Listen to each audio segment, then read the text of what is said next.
Hey everyone, welcome to another episode of Ask Shane Anything. This show, at least participating in it, is a reward for patrons who pledge at $7 or more per month. If you do that, you can be on the call. We do it every month. And we always announce it on our Twitter and here on our Patreon. Of course, everyone gets to watch the archive, but if you want to be a part of the call, you have to pledge at that tier or higher. We have a good group of people in here today to talk games. I'm going to kick it off with someone who has yet to attend one of these, AJ the Legend. What's going on, AJ?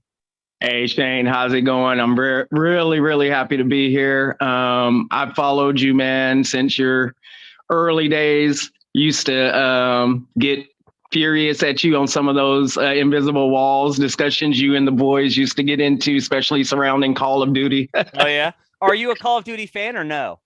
I am, but I didn't agree with, I think your argument back then was about because the amount of revenue it made, that it was one of the top tier games every year type thing. And I know some of the other guys used to disagree with that, but I would kind of disagree with you, but I always respect you. So when you came back, you and Marcus initially, I had to pledge and have been doing so since day one, just not as active as I would like to be on the boards and stuff. But trust me, I listen to every game face.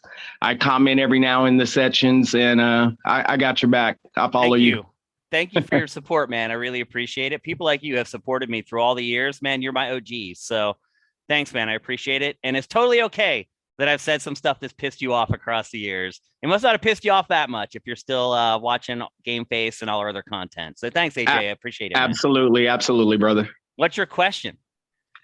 Well, I wanted to know it kind of goes along the lines of what I said offline. So with developers, as I've stated in the past, that you like that push things that aren't comfortable for us or normal. And, you say that we should support them. Do you think that developers are doing that more these days? Do you feel like we're just stagnant right now in the game industry, or do you feel like games are coming out that are different enough to, push the industry? Okay. Yes, to answer your question with just a word, yes, I think games with new ideas are far more prevalent now than they used to be. However, with a caveat, and the caveat is that big budget games are not as brave as they used to be. And part of that could just be that 15 years ago, there were a lot of ideas just hadn't bubbled up yet. So a lot of developers hadn't even explored sort of more creative ideas because nobody had. And now they have, but they're doing it in a lower risk space, which is indie games. So because there are so many indie games, think back to like the PS3 era, even the PS3 and Xbox 360 era, even. Can you name 5 indie games from that era? Like any 5 indie games. Yeah, because there weren't any. Like indie games have exploded, and it's good because they're lower risk and you could build them with a team of like 5 people. And the middleware has come so far at this point that if you use Unity or Unreal, you can do some amazing stuff with limited knowledge of programming or anything like that. So the barrier to entry for game development in general, that bar has just lowered so much that someone with a good idea and some work ethic can make their dreams come true and make a game with some crazy concept that they came up with. Now, they won't always be technically proficient or impressive, but a lot of times you can get at least the idea behind the concept from their first attempt at it. And then hopefully enough people do support it that they then make enough money that they can expand on that idea for the sequel or for the next game. And in some cases, they actually nail it the first time. So yes, I think that developers in general are taking a lot more risks now than they used to, but also there are a lot more developers. There's so many studios making games now because you can publish them yourself. You don't need Ubisoft or Activision to sign on to your idea and give you a bunch of money to make it. If you have a group of friends who are really into games and you have a really cool idea, your crew can make it. And that has been the real shift, is that anyone can make games now and make a proficient game. And so now the ideas are starting to flow forth. I do wish that and I would say games aren't as bad as movies right now, because movies really, I just saw that there's going to be like a Garfield movie. It's like, okay, who is that for? Like, Yeah. I know what Garfield is. It's a talking Right. cat, and like there was a strip in newspapers every Sunday for like 40 years or whatever. Do kids Right. now know Garfield? I mean, No. no, they don't. It just shows you that. So, when I criticize games, I always try to provide some context. And in this case, I want to provide context to say it's not that bad, because Mm. other forms of entertainment medium are far worse. It's like, look Yeah. at Squid Game. Squid Mm. Game, huge, but really it's just a ripoff of Battle Royale, which came from Japan like 15, 20 years ago. And Yep. then that was copied for Hunger Games. And then this is kind of a mix between Hunger Games and Battle Royale. So I feel like the movie and TV industry are more guilty than anything. I mean, there's like a Magnum PI TV show on right now. I was like, what? Magnum PI, really? So Yep. anytime I am critical about games, I try to put it in a little bit of context. And so I would agree that big budget games take less risks now than ever. But the good news is there's this kind of minor league of indie developers that are really coming up with unique concepts and unique ideas. And I think a lot of the bigger budget developers wait to see which of those ideas really strike a chord with a lot of players and then start thinking about incorporating them into their game. So it's very important that the indie developers keep doing this, because I do fear without them, our industry would just turn into a bunch of Call of Duties or a bunch of God of Wars. And in some ways, it kind of already has become that. So, yes, I do. It's very important that these indie guys keep making these groundbreaking games and that we keep playing them and we keep supporting them. Did I answer your question? Yes, you did. And I look forward to the Sifted collection of mini games. I don't know about that, man. I'm too busy to do that stuff. And I don't know what I'm doing either. Like I have no clue how to make a video game. Like, despite all the time I've spent in development studios and talking to developers, I really have no clue how to make a game. People have always asked me, like, and a lot of people who work in games journalism, that is what they want to do. They got into journalism because they're like, oh, I think I can get a job doing that. And then I can meet people and I can parlay that into a job as a developer. I've never wanted to do that because I talk to the developers and they're all miserable. Like, you get to these events where the game's done and they're showing it to the press at like their review event or their final preview event. And you go to interview these guys. And sure, while they're on camera, they're all smiles and laughing and telling anecdotes about developing the game. When all that stuff is over and you're at the bar with them a little later and they're sitting there like drowning themselves in scotch and you sit down and have like an off the record candid conversation, they're like, I'm dead. I can't do it. Like this game finished in the nick of time. Like they're all miserable by the time they get to the end of it. So I've never had a desire to be a game developer. It just isn't something I'm interested in, but it also means that I have a lot of respect for what they do. So that's kind of where I'm at with it. I'm glad that they do it so that we all can enjoy it, because I don't think there's any way I could. Thanks, Shane. Thank you, AJ. It was a great question. All right, let's see who's next. Did McWomble just join? I did just join. What's up, man? Good to see you. I'm good. Well, this is the first one the time zones have worked out that I've actually been able to get on. And also, like you said on Game Face, it's a Saturday night. And so most of the time, my wife is saying Saturday nights, we're going to spend some time together, but she's happy watching TV. And I thought I'd jump on. Yep, that's awesome. It's good to see you, man. We'll get to you in just a second. Next question from Jay Rainville. What's up, man? Hey, how's it going? Good, man. I got two questions that are really different. Okay. One, I'd love to hear your take on the new 15 minutes of Elden Ring. Like, oh, okay. Game, I can't wait. I'm glad you brought that up. I love From Software, so like I'm a fanboy. The other is totally off the wall, but you were talking about movies, and it's interesting that we're at a point where movies really are recognized as art, music is recognized as art. When do you think we'll hit a saturation point of video game acceptance where they're going to be considered an art form as well? Okay. Like some indie games, like the suicide of what's her name, of Ellen Foster or whatever it is. Edith Finch. artistic. No, that's you know, that's what happened to Edith Finch. I think I can see that's what it is. I can see why you could confuse the two titles. They're very similar. Yeah.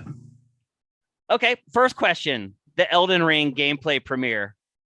Do you know that GIF, that animated GIF, where the guy like does this with his face and then he just keeps falling and it just loops over and over of the like, oh my god, that was me watching that Elden Ring thing.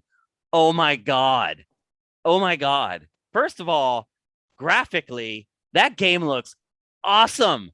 Like all the leaks and everything that we had seen, like, and they were like a lot of stuff shot off screen or whatever. And so I knew that the game was going to look better than that. But even like the first trailer that they put out for the game compared to what they showed, oh my gosh. Like, and then like the day after they followed up and they said, there's going to be like a PS5 and Xbox Series like patch for that. I was like, yeah, no crap. Like, because you can watch that trailer and you can see that was running in 4K on either PS5 or Series X or on a beefy PC. So technically, really impressed with it.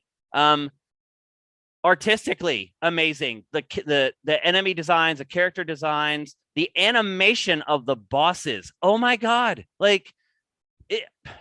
So there's like they show like 10 boss fights or something in that footage, and like each one of them, how much they interact with the player is amazing. Like snatching them up, like this one boss snatches him up, and he has like a claw with like a dragon's head on it, and he like throws him down and just starts lighting him on fire with like his hand. Like most boss fights don't do stuff like that. The bosses generally don't interact with the player all that much because it just presents this whole series of issues that you have to work through as a developer.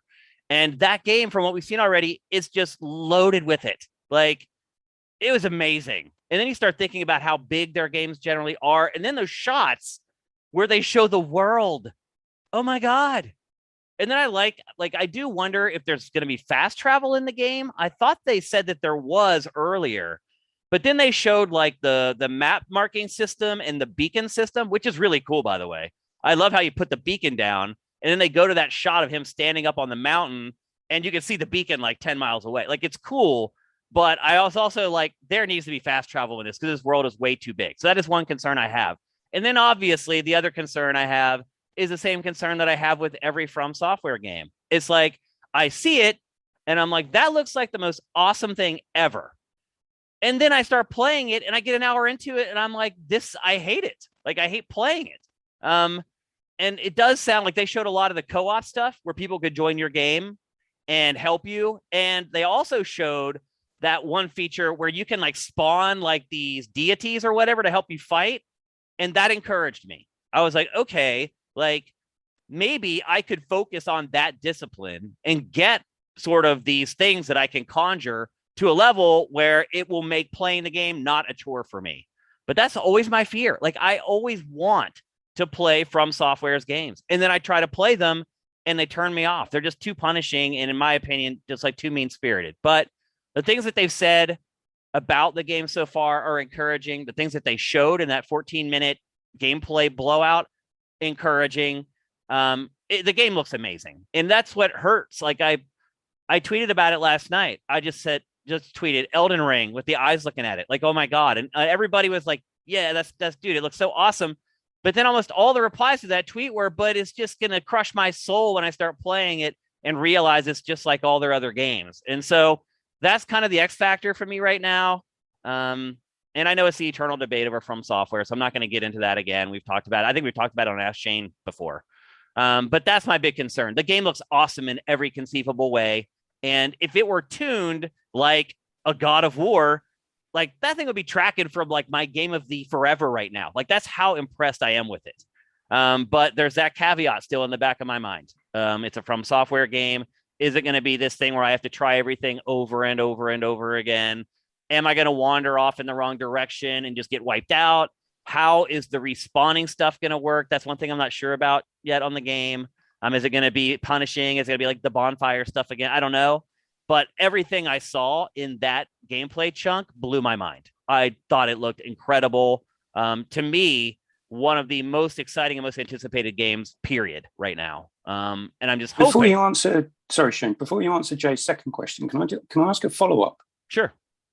So do you think that we're past the point of no return now for From Software ever putting a greater set of accessibility features or even different difficulty modes in their game? I personally, I don't think they ever would, because they've built their reputation on these brutally hard games and built their fan base up to expect that. So would you ever see them not disowning that fan base, but just saying, no, we want to create a bigger space for people to enjoy more accessible game? Yeah. I'm kind of torn on that, because everything that the developers say leads me to say no, that will never happen, because when people ask them about an easier mode on their games, they just kind of are like, we have enough fans already and people don't like it. That's cool, but this is how we make our games. We don't want to sacrifice our vision. That type of stuff leads me to believe that they will never do that. But there may come a time where they are a little more concerned about how many copies of their games they sell. And maybe, 3-4 million in the first year isn't going to be enough at some point. And I think at that point, they may reconsider it a little bit, but I'm not all that confident about it. I mean, in some ways, I do admire that they have stuck to their guns, because they're probably well aware that if their games were more accessible, they would sell more. They have to be idiots not to. And they're obviously not idiots, because they make great games. So I think they're aware of it and just don't care. And I think until they're put in a position where they have to care about it by a publisher or by maybe their own financial peril, or maybe they want to expand someday and they're like, you know what? We need to sell like 15 million copies of a game so that we can keep building our teams and we can work on more than one game at a time, things like that. If they want to grow up as a studio, maybe they'll reconsider, but I wouldn't hold my breath, man. I'm just being honest. Like right now, it doesn't feel like that's in the cards. I think a lot is going to hinge on Elden Ring, honestly. One, what they do with it, and two, depending on what they do with it, how it ultimately sells. Because the reason I asked the question, it kind of picks up on what Jay's second part was around people viewing games as pieces of art. Mm-hmm. I went to the exhibition at the Victoria and Albert Museum in London 3 years ago, mm-hmm. and Bloodborne was at that exhibition. Oh, wow. And the besides trying to fight through teenagers who shouldn't have even been there saying sick all the time, oh my God, this game's so sick. Shut up, get out of here. It was the original. They had some of the original concept art. Whoever was working on some of that, their internet search history probably got flagged. Because some of the stuff that they had on there was just insane. And a lot of the stuff doesn't make it into the game as well. A lot of the more edgier stuff, it like ends up getting cut at the end of the day. But I feel like you need artists that are going to do that, though. They're going to push the boundaries on stuff and make people recoil and be like, oh my God. And then you cut that, but then that lets you get other stuff in there that maybe you wouldn't have got in before. It's called a red herring, and you can use it anywhere. Like we used to have at G4, we had a supervising producer who, as the people who were producing the content, we all felt like we were better producers than he was, and he had just kind of fallen into his job. And he would come in and try to make changes to our edits that would make the edits worse. And like, we would believe it. The editor working on the project would be like, that's a terrible idea. We wouldn't say it to him because he was our boss, but he'd leave the room and I'd be like, what is he talking about? That's going to make it worse. The editor would be like, yeah, that would make it worse. So what we started to do was put red herrings in our edits. We would intentionally make mistakes in our edits so that he would come in and he'd be like, oh, you need to fix that. And he'd be like, oh, you're right. Yeah. Well, I can't believe we did that. What a dumb mistake. And he'd feel good about himself and he'd leave. And then he wouldn't worry about like doing the stuff that actually made the edits worse. And you can apply that throughout anything. So a lot of times these artists, they're throwing out red herrings. They're going to submit stuff that the team is going to like be like, oh my gosh, I can't believe you thought that was okay to put in a game.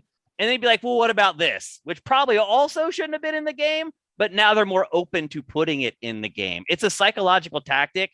I'm arming you guys with this power. It's a psychological tactic that works on almost anything. I don't think it would work in teaching. No, probably not. Plan's not going to work. That's why I said almost anything. I don't think we want that in teaching, unfortunately. It was incredible, though, because they had a translated video from one of the Japanese producers of Bloodborne talking about the original artistic vision for all of From Software's games. And it was, interestingly, about teaching. They said it was about teaching the player a new way of playing. They felt that games had got stale, and that by making the games so brutally challenging, you would actually have to retrain gamers to think differently about how you approach the games that they were making. And they're right. I mean, it does make people do that. But all it does is remind me of the SNES and Genesis days and the arcade days, where games were made so hard so that you died constantly, so that you kept putting quarters into the machine. That's what From Software's games remind me of. They're like arcade games that you pay for and you don't have to put in a quarter every minute and a half. I wouldn't hesitate to. I'd probably be able to buy a house with the amount of money I put into Final Fight in the arcades back in the day. For that very reason, though, you die every 90 seconds or every 2 minutes. Gotta keep putting that quarter in, and I think that's really the aesthetic of From Software's games. It feels, and look, arcades are still relevant in Japan, so it doesn't surprise me that this concept would also come from a Japanese studio, because that culture is still alive and well there. So at the end of the day, it's worked. I mean, they make enough money off of each of their games to keep making more, and they keep their fans happy. I do think eventually, though, there may come a time where selling games to that same 5 to 8 or 9 million people is going to be enough. And I think that's probably when you'll see things change. I'm really sorry for stepping on Jay's No, question. I think you provided a lot of context to the question, actually. It was great. To answer Jay's second question about games as an art form, I mean, I think for a lot of people, it's already there. We're going to struggle. There's the boomers. It's always the boomers. It's this last generation of people who didn't grow up playing games. So my parents, they're the baby boomers. They didn't grow up playing games. Like, I was the first generation to have games. I was a generation that got the Atari 2600 and lived in the arcades and blah, blah, blah. My parents didn't have that. And so they've always viewed video games as something that kids do. And they always will. But they're in their 70s and 80s, and they're going away soon. And once they're gone, all that's left are people who have grown up playing games. And I can't think of anybody my age or younger that looks at video games and says they're just for kids. I just don't. The perception around them has already changed. I will say this. Some of the early 3D stuff, I think it's hard to pass off as art, but then there's some exceptions where you're like, well, a few of them managed to break through and actually create art, even with those really primitive tools that they were using to make games back in the day. So I think we're kind of already there, Jay. I think most people respect games as an art form and the people who make them as artists. I think the fact that artists literally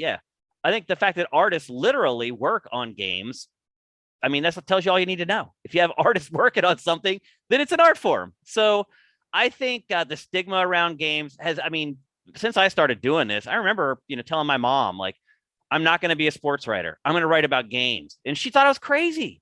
She's like, what are you talking about? This was back in 96. Like, there was IGN and GameSpot and nothing else. And I just remember telling her, like, I'm not going to be a sports writer. I'm going to work on games. And she thought I was nuts. So, and now her perception about it has changed. And she is a boomer. And obviously she's had me as a son her whole life, who's constantly banging the drum and blah, blah, blah. And she sees everyone in our family plays games, and including my uncles who are 60 or whatever. And so, and I think a lot of people have that. They have that person in their family who plays, who's way older than maybe they expected them to be. And I think that changes perception as well. And just seeing games now on TV and just being like, wow, look at how far that they've come. I just think for the most part, we're there. I think most people accept that games are an art form. And it's a good thing that we got there. Took maybe a little longer than it should have to get there. But again, like a lot of things with a lot of progress, you got to wait for the old people to die. I hate to say it, but it's just the truth. For a lot of progress, you have to wait. You have to wait for the older people who think backwards and aren't looking forward. You got to wait for them to disappear. And then eventually you reach a consensus with people who all kind of believe the same thing. So I think that'll happen with games and considering games as an art form. Do you think that'll happen with Nintendo? Yeah, I think With the so. older generation dying, you think Nintendo will significantly change with the newer, people in charge? I don't think At some Nintendo will point? change itself. I think Nintendo Okay. will keep doing what it's doing. Uh-huh. Do you think we'll get an agreement on climate change quicker than Nintendo might change its management strategies? I think they just signed a bill last night for a ton of money on climate stuff, which is a good step forward, but far less than what we actually need to save the planet. But to answer your question, I mean, Nintendo's also changing. Like, there's games on the Switch that like would have never appeared on prior Nintendo platforms. It's basically just at this point, it lets everything through. It used to be like Nintendo would be like, no, that's too violent, or no, that's too sexualized, or you got to turn the blood green instead of red. Like, those days are over. Nintendo hasn't shifted its development all that much. It still mostly makes family-friendly games, but it allows anything on its platforms now, and that's a big deal, and that will help it with third-party support and blah, blah, blah.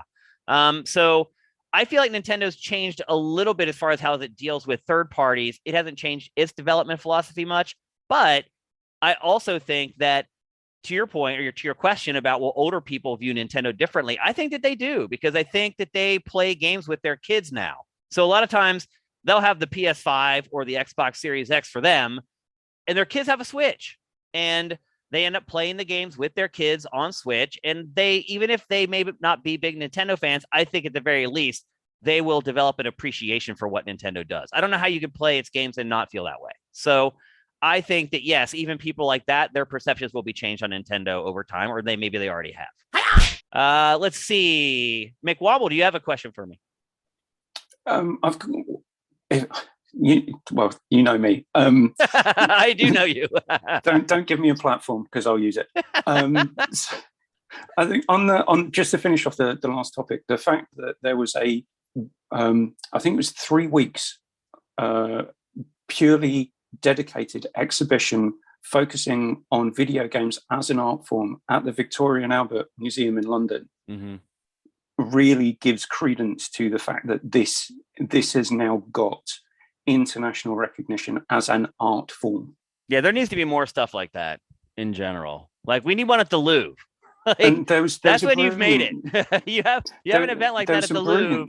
Yeah.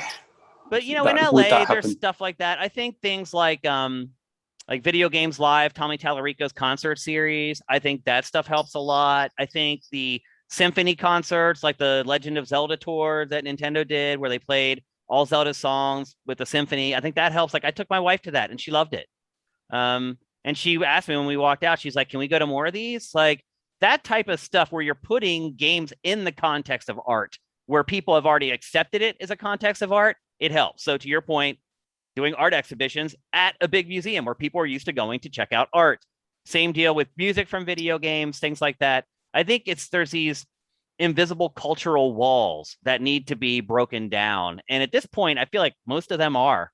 I really feel like a lot of the barriers that have been kind of hindering the perception of games among people who aren't dedicated game players, I feel like a lot of them are disappearing, and quickly. So, and again, once this other generation is gone and we don't have a bunch of naysayers telling people that games are whatever and they're destroying our society and they're for, people who live in their basement, all these stupid stereotypes that haven't ever been true, and definitely haven't been true for the last 25 years. Once those people are gone, that messaging is gone, I think we'll see it continue to transform and become something that we'll be even more proud of than we are already. Is something that we enjoy doing. I won't take offense being in my basement right now. Well, I wish I had a upstairs, basement, Jay. so I wish I had a basement, bro. I'm in an apartment, so I'll take a basement and however I can get it. Steve, are you still there? It seems like he might be, but he turned off his camera and his mic, but he's still in the chat. Shane, I hope you and everyone else won't mind, but I'm going to ask you a sports question. Yeah, I don't think anyone will care. AJ and I were talking about sports before we started recording. 2 words. Aaron the Liar Rodgers. Yeah. What would have happened if the same thing had happened, say, a few years ago, and it had been Tom Brady and New England? I think the same thing would have happened. They would have let Tom Brady do interviews without a mask on and live this facade that he was vaccinated. there are certain players that the NFL just seems to protect for whatever reason. They're their golden boys and they want to protect their image. They feel like they drive a lot of eyeballs to the TV broadcasts and all that stuff. And the NFL protects them. I mean, here's the thing about Aaron Rodgers. He's a douche and he lied. And I honestly, I feel like the girl that he's with right now is kind of pushing him in this weird direction because she like creates her own COVID remedies or some crap. Like she's like hippy dippy, whatever. And I feel like it's spilling over onto him. But still, he lied and he misled everybody. But don't forget that the NFL, while we had no idea that he was unvaccinated, the NFL knew he was unvaccinated. And they watched him go and do all these interviews without masks. They saw him on social media posting photos of himself at these parties with like dozens and dozens of people with his fellow players. Because if you're unvaccinated, you're not supposed to be with more than 3 teammates at a time in a room. And he was at a Halloween party with like 25 of them.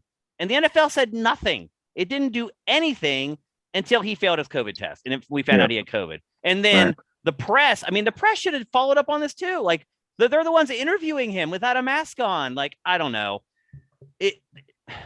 It's lame on his part, but the NFL isn't innocent in this at all. So it'll be interesting to see how it tries to message this because ultimately they're going to have to admit some fault on their own. They're going to have to be like, we knew he was unvaccinated. Wait for week 9 to get out of the way and then hope it all goes away.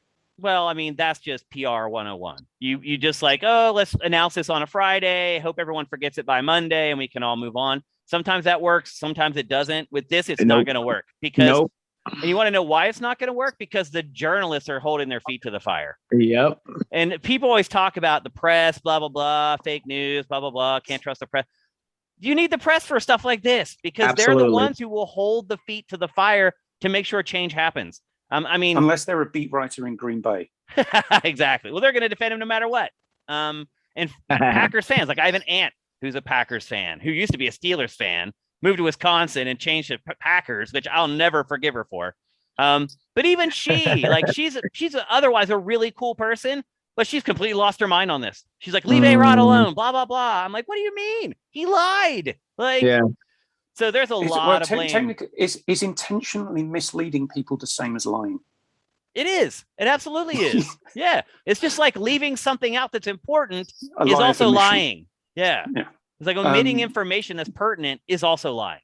So yeah. One thing game related that I wanted to ask is someone posted I think it was a joke tweet saying that this year's biggest selling games are going to be the biggest selling games from 5, 7, and 9 years ago.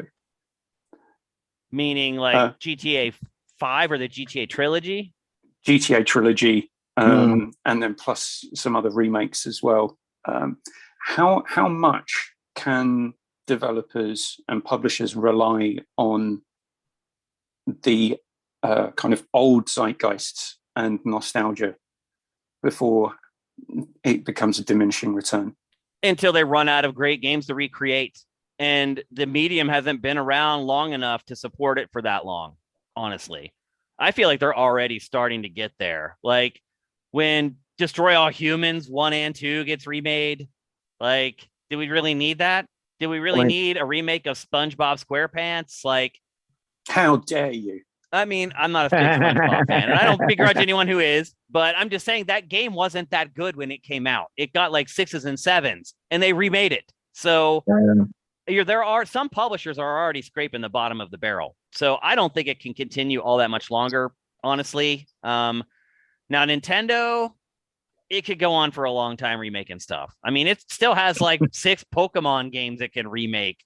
But a lot of these other publishers that have only had like 10 real hits over the last like 30 years, they're going to run out of material for that quickly. It is a little discouraging to see games that were from like the PS3 and Xbox 360 starting to get remade, because that certainly cracks open a whole other, section of games that will fall into that category that could be prospects for that. But I think over time, people will start rejecting those types of remakes and they won't sell especially well. Like Crysis. Do we need Crysis remade? The first Crysis still can hardly run on most PCs. And they're like remaking the game. It's like, what are you talking about? It's still a benchmark for PC gaming. So I hear you. It is very discouraging to see how low risk a lot of the publishers have become and how willing publishers are to just be like, you know what, we'll throw 50 guys on this thing. We'll sell 5 million copies of it or whatever. I mean, that's a viable strategy to be profitable and make money, but I don't think it's a viable strategy over the long haul. I think with the GTA remasters, it's actually been it's good and bad in equal measure, in my opinion. At least they did some work on those, right? At least it's not just, hey, here's the same game, but running on more powerful hardware. So it still looks ugly, but it's crisp ugly. Like, at least they actually rebuilt the character models. They redid the art style on them. They've added like a lot of the quality of life improvements that have come along with GTA, like better aiming, better climbing, just better traversal in general. At least they're bringing all that stuff into these. So it's hard for me to be too skeptical over what Rockstar did with those, but I think in general, I do agree with your point for sure. Hey, Shane. How they did it as well is quite interesting, because what they did is they Rockstar in Glasgow have partnered with 2 universities in Scotland that both run game design and coding degrees. So they're building this intake of young developers that they took all of them and basically said, remaster GTA and let's see how you do with it. And that was their entrance exam. Yeah, quote, well, hopefully Rockstar. A new Blue Point software is born. You know, that's the idea. That's the hope, is you find another studio that you can put on projects like this that are low risk, high reward. And ultimately Blue Point ended up being purchased by PlayStation. And now they're making a game that's just theirs. We all thought their next game would be like, oh, now they're going to remake Bloodborne or what. No, they're actually working on an original game that they've probably had kicking around their studio for like 15 years, just waiting for the opportunity to pitch it to someone who will maybe give them the green light. And now they got it. So Battle Royale, come on, Blue Point. I think it's great. Like if Rockstar wants to do that type of stuff, find this young studio of talented people and give them something like that and let them prove themselves. And if they do, the sky's the limit for them. So I think it's smart, and I think it's a good way to do business, and I think it's a good way to grow the industry and help support young and up and coming development studios. So I think when I said Battle Royale game for Blue Point, Jay's face just fell. No, I wanted to go back to your some may remember the game trailer days. Can you please bring back retrospectives, please? No. Dude, they're such huge projects. Yeah. Oh my God. Those were so amazing. I don't know. I wanted to know whose idea was it initially to do that, because I believe you guys were the first ones to do that. And now everyone has their version of a retrospective, but you guys did it the best. And they were amazing back in the day. And I remember when I saw the Metal Gear one for the first time, I damn near cried because no, I'm serious. I believe you. Yeah. The music you guys have going in them, the tease to the next ones. I mean, you guys were just on point with them. And I loved it so much. I wish you guys would even put together like a collection on DVD or something of retrospectives. Well, IGN might have to do that now because IGN owns all that content. Oh, man. And they're doing nothing with it. It's just sitting there rotting on their YouTube channel. Yeah. It sucks. Oh my God. But have you thought about bringing it to Sifted at all? That's a great question. So first of all, GameTrailers was the first to do video retrospectives. But when I worked at GameSpot, my first job there was magazine editor. I was just hired as a foot in the door job to put like EGM and OPM and Tips and Tricks magazines. My first job was just to put them up as a website. Gotcha. And they thought that was going to be a full-time job, but I ended up getting it done in like a day and a half. And then I had the rest of the month, I'm just sitting there like, okay, I guess we'll have to give Shane something. And I ended up, just doing reviews and everything else and moving up. And I was promoted to features editor. And my job as features editor was retrospectives. That's the only features GameSpot did. That was it back then. And I don't even know if they're still alive, but those retrospectives at GameSpot were like 20,000 words. And so I would decide which one we were going to do. I'd find a writer from a stable of freelance writers that I thought was best suited to do it. Usually people who were fans of the franchise or just knew a lot about it already. And then I commissioned them to write these gigantic retrospectives. And we just put them up on a web page with pagination and split them up by the games. And there was like a little nav on the left-hand side so you could just jump to the game you wanted to read about. And they were a pretty big production for back then because there really wasn't even video on websites back then. Yeah. And so anyway, I ended up going to Tech TV and G4 to work on XPlay, where I just worked on video for like 5 straight years or 6 straight years. And then I go to GameTrailers, and I was like, well, like they were the most popular thing on GameSpot, by the way. They would just do millions and millions of page views. So I knew already there was a built-in interest for it.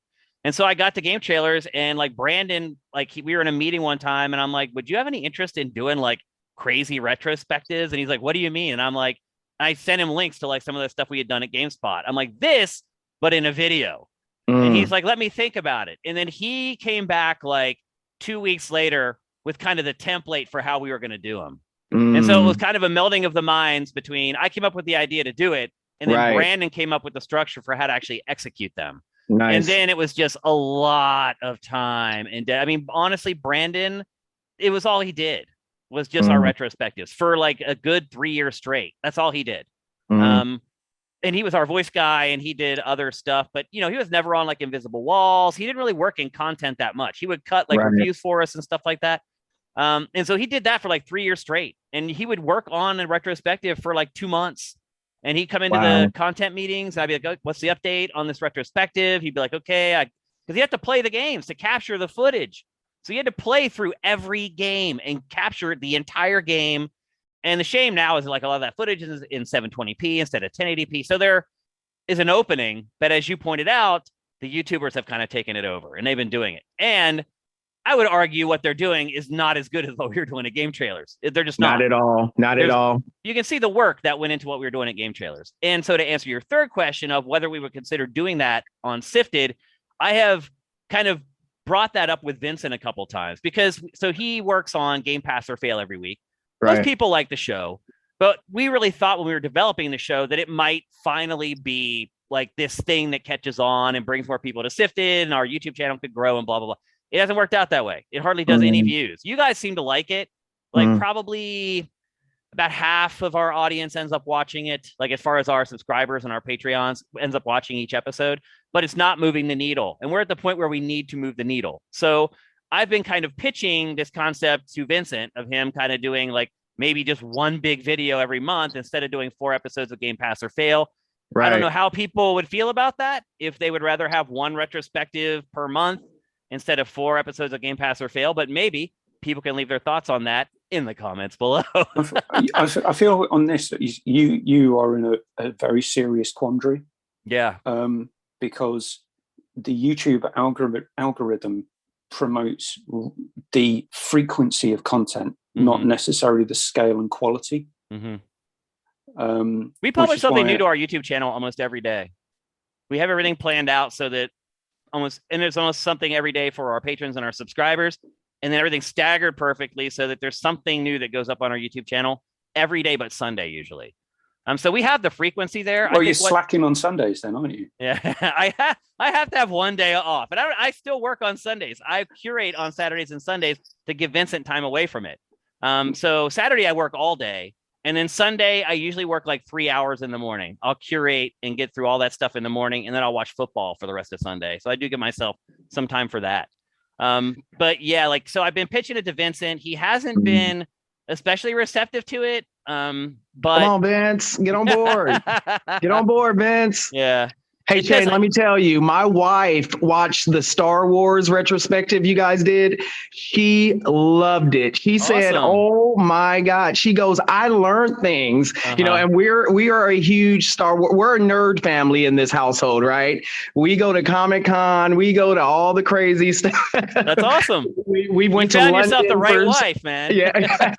Thank you, Jesus. I converted her. Yeah, man, she sat down with me. I've got her to watch the Castlevania one with me, the Star Wars one, awesome. the Metal Gear one. She kind of got bored. Lots of minutia. Yeah. But overall, I would, if there are gentlemen or ladies on this right now who have never watched the retrospectives from GameTrailers, please do yourself a favor and watch them because they were amazing. And they can all be updated now too, because it's been like 8 years since GameTrailers existed. If you can believe that, that's hard to believe.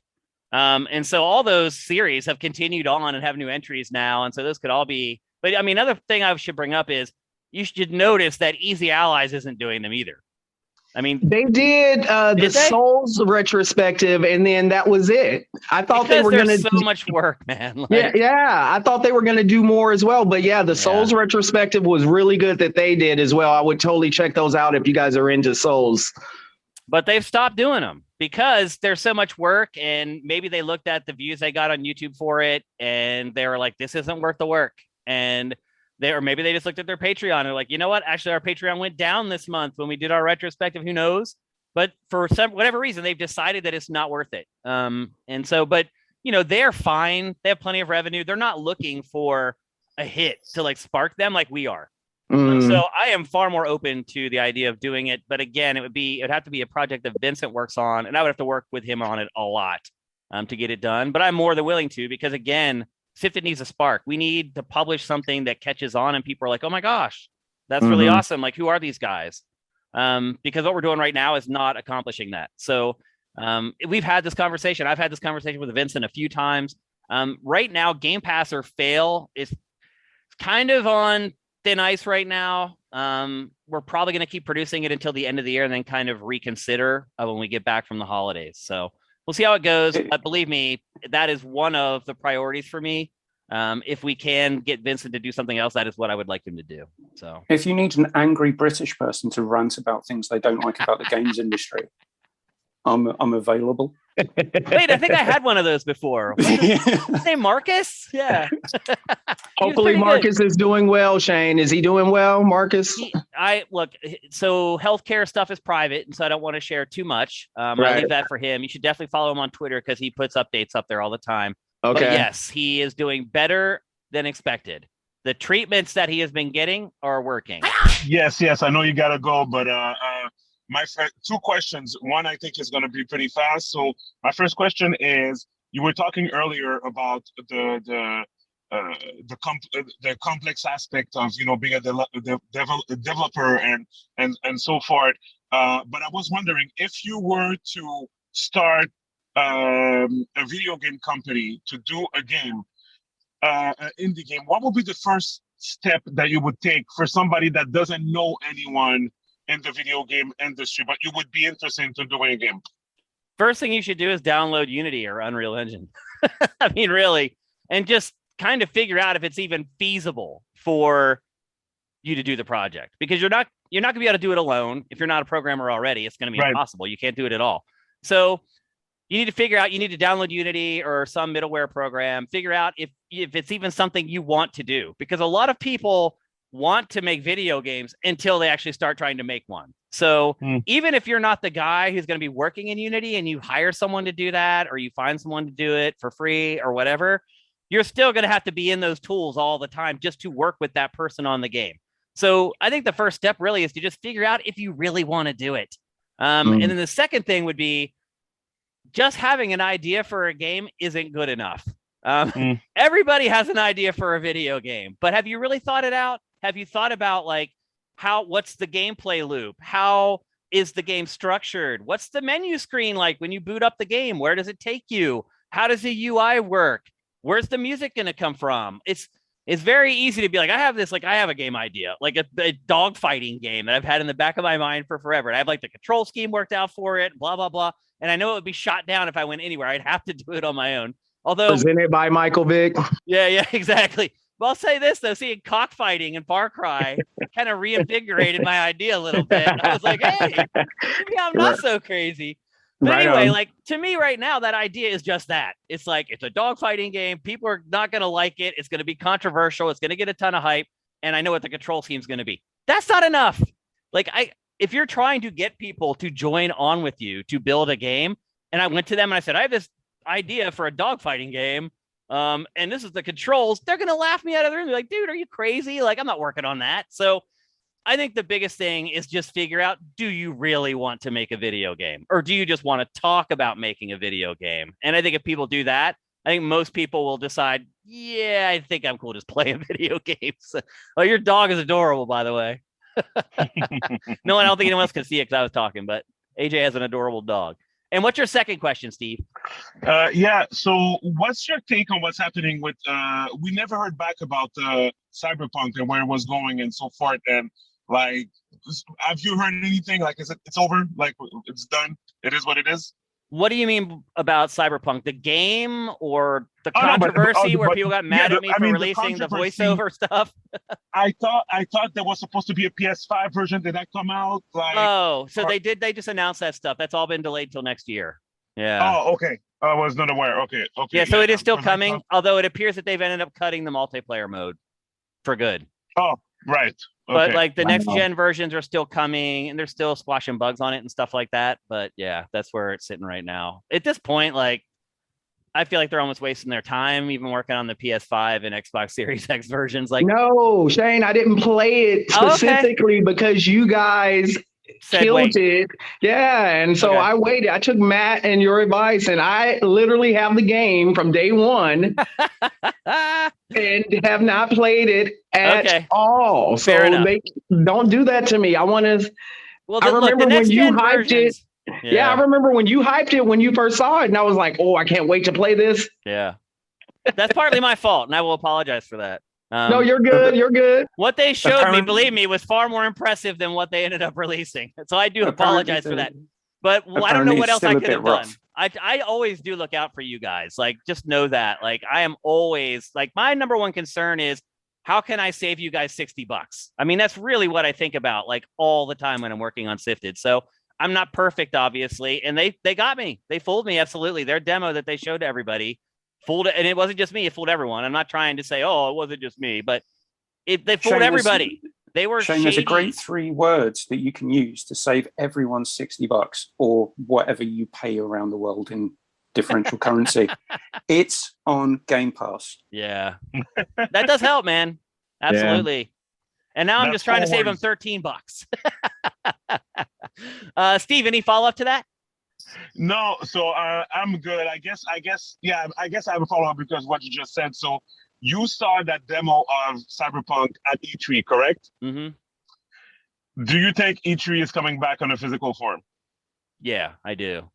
And I think it'll be back in physical form this year. Oh, okay. Yeah. And I think they're going to wait as long as they possibly can to announce that because I think they should wait as long as they can because right now the numbers look real good. Like everything's going down, like the COVID numbers in the US, but we thought that was happening in July. Remember? We were like, oh, it's over. And then it wasn't. The Delta variant came around. So, and then you remember last winter, we had a huge surge from like November, December, January, and we had recovered from that. And then the Delta surge happened. So it's obviously not an absolute because I think we've all thought 2 different times it might be over and it wasn't. So I think they're going to wait until the last possible minute. I mean, they have, from what I've been told by reliable sources, they have booked the LA Convention Center for this year already, which that's a big commitment just to put that deposit down. So my guess is it'll be back in physical form. And everybody I know that would know also agrees that it will be back in physical form for 2022. So, well, Shane, just to follow up on that, I think the Comic-Con that's coming this year after Thanksgiving, which me and my wife are actually going to, is a test bed type thing. Yeah. And I think after that happens, they're going to see because the Comic-Con happens Thanksgiving weekend and our kids are all grown and everything. So we're like, hey, we're going to go do it this year again. And, but it'll be interesting to see how many people, all the good stuff, how they're, with the mask and everything. So it's going to be interesting. But I think that's going to be like a test bed for a lot of these big events. Yep. Well, before we started recording today, I was talking to Jay about this very thing, about stuff reopening and events. And just in the last month and a half, I've started going to things again. Like I went and saw a friend of mine from Philly who came to LA to DJ. I went to see him play. Nice. And the club held 400 people and they let 150 in. And they had the front door and the back door open. So the air was just blowing through the whole time. Then I went to EDC. There was 200,000 people there in Vegas and they checked everyone's Vax card. 200,000 people. They checked every Vax card. And then you get inside the venue and there's tons of space between everybody. It's all outdoors. And I'm going to a wedding right after this in an hour and a half. I have to leave for a wedding here in LA. So things are getting back to normal finally. And even personally in my life, things are getting back to normal. So I think there's just lots of positive signs. The data is a really positive sign that everything is already kind of getting back to normal. And I think by June of next year, or in your case, November of next year, I think we should be good. So DJ Shane on the 1s and 2s. Yeah. I don't do it much. I mean, I still play. Like my turntables and records are right here. I know. I still play for fun, but I do not play out anymore. I should probably pursue that more because I have ways I could play out. Like if I actually got my shit together and put together a new mix, like I have people who could book me for gigs. So I should probably do that. Yes, you should. I'd like to point out Shane did a swear. What? I did swear. I think he needs to go and wash his mouth out. I'm cleansing myself before I go to the wedding to make sure I'm nice and stable.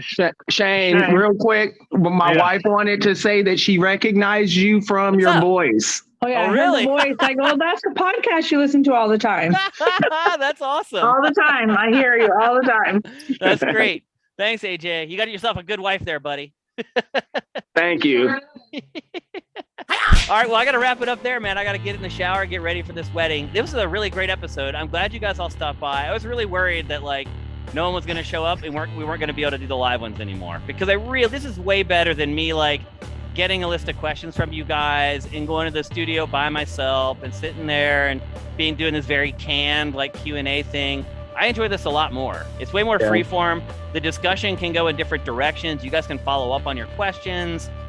So thank you guys for showing up. I really, really appreciate it. And honestly, I think most of the people, our patrons and our subscribers, like it better this way too. I think they like this show better. And so on behalf of them, thank you guys for showing up. I really appreciate it. Have yourselves a great weekend, and we'll see you guys Tuesday for Game Face.